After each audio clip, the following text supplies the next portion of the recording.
Okay, this time I will going to demonstrate about fire alarm system.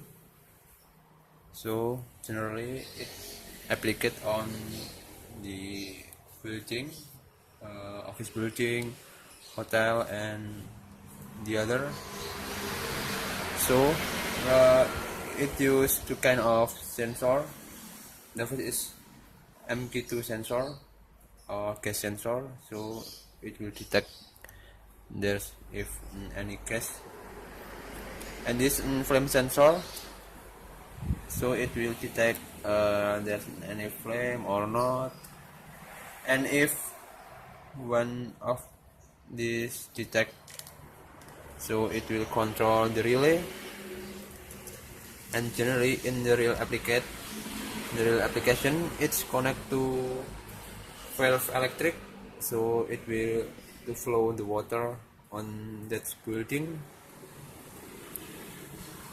and this ampere to ring if there's any fire.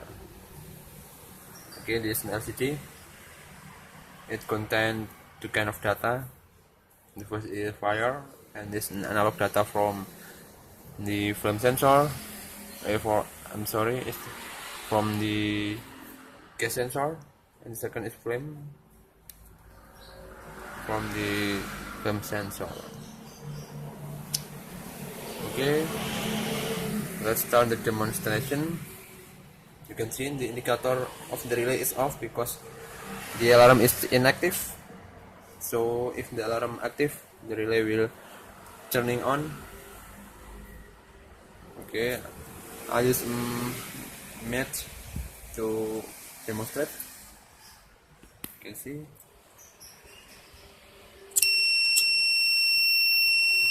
You can hear the buzzer is ringing. You can see. There was a fire and alarm on value. Okay. This the flame sensor is work. You can see the relay is turned off again. For the gas sensor like this.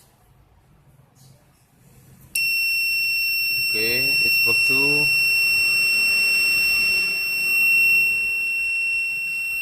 By the way, you can, for the real application, you can change the buzzer with a speaker AC direction or the other. I think enough.